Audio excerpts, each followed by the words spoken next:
ಉದ್ಯಮಿ ಸಿಜೆ ರಾಯ್ ಆತ್ಮಹತ್ಯೆ ಪ್ರಕರಣಕ್ಕೆ ಸಂಬಂಧಪಟ್ಟಂತೆ ಈ ಪ್ರಕರಣದಲ್ಲಿ ಏನು ಐಟಿ ಅಧಿಕಾರಿಗಳು ರಾಜ್ಯಕ್ಕೆ ಬಂದಿದ್ರು ಕೇರಳದಿಂದ ರಾಜ್ಯಕ್ಕೆ ಈಗ ವಾಪಸ್ ಐಟಿ ತಂಡ ಹೋಗ್ತಾ ಇದೆ.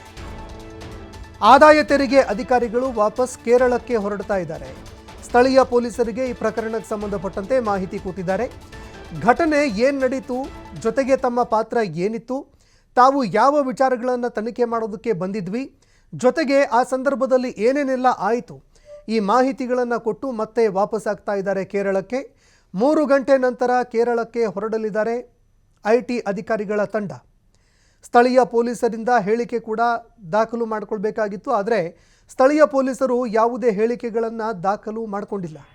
ಕೇವಲ ಮೌಖಿಕವಾಗಿ ಮಾಹಿತಿಗಳನ್ನಷ್ಟೇ ಐಟಿ ಅಧಿಕಾರಿಗಳು ಕೊಟ್ಟಿದ್ದಾರೆ.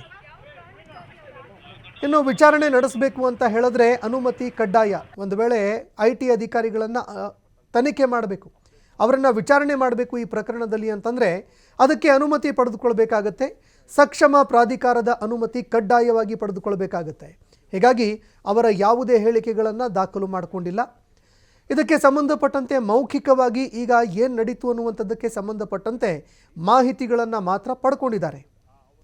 ಇದರ ಜೊತೆಗೆ ಏನು ನಡೀತವತ್ತು, ನಿನ್ನೆ ಏನೇನೆಲ್ಲ ಆಯಿತು, ವಿಚಾರಣೆ ಮಾಡುವಂತಹ ಸಂದರ್ಭದಲ್ಲಿ ಮೊದಲ ಬಾರಿಗೆ ವಿಚಾರಣೆ ಮಾಡಿದಾಗ, ಅದಾದ ನಂತರ ವಿಚಾರಣೆಗಳನ್ನು ಎದುರಿಸಿದಾಗ ಏನೇನೆಲ್ಲ ಆಯಿತು ಅನ್ನುವಂತಹ ಮಾಹಿತಿಗಳನ್ನು ಕೊಟ್ಟಿದ್ದಾರೆ. ಜೊತೆಗೆ ತಮಗೆ ಬಂದಿರುವಂತಹ ಒಂದು ದೂರೇನಿತ್ತು, ಆ ದೂರಿಗೆ ಸಂಬಂಧಪಟ್ಟಂತೆಯೂ ಕೂಡ ಏನೇನೆಲ್ಲ ಮಾಹಿತಿಗಳನ್ನು ಕೊಟ್ಟರು ಅದನ್ನು ಕೊಟ್ಟಿದ್ದಾರೆ. ಅದಾದ ನಂತರ ಕೇವಲ ಮೌಖಿಕವಾಗಿ ಅವರಿಂದ ಮಾಹಿತಿಗಳನ್ನು ಮಾತ್ರ ಪಡ್ಕೊಂಡು ಯಾವುದೇ ಸ್ಟೇಟ್ಮೆಂಟ್ಗಳನ್ನು ದಾಖಲು ಮಾಡದೆ ಮತ್ತೆ ಅವರನ್ನು ವಾಪಸ್ ಕಳಿಸಿದ್ದಾರೆ ಪೊಲೀಸ್ ಅಧಿಕಾರಿಗಳು, ತನಿಖಾಧಿಕಾರಿಗಳು.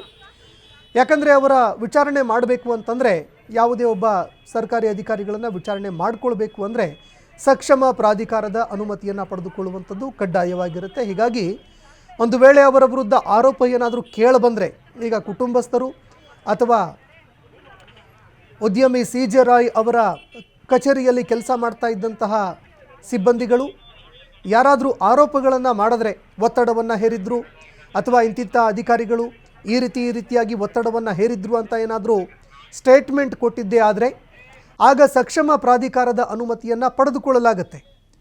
ಆ ಅಧಿಕಾರಿಗಳನ್ನು ವಿಚಾರಣೆಗೆ ಒಳಪಡಿಸಲಾಗುತ್ತೆ, ಐಟಿ ಅಧಿಕಾರಿಗಳನ್ನು. ಹೀಗಾಗಿ ಸದ್ಯಕ್ಕೆ ಪ್ರಾಥಮಿಕವಾಗಿ ಅವರಿಂದ ಮೌಖಿಕವಾಗಿ ಮಾಹಿತಿಗಳನ್ನು ಮಾತ್ರ ಪಡ್ಕೊಂಡು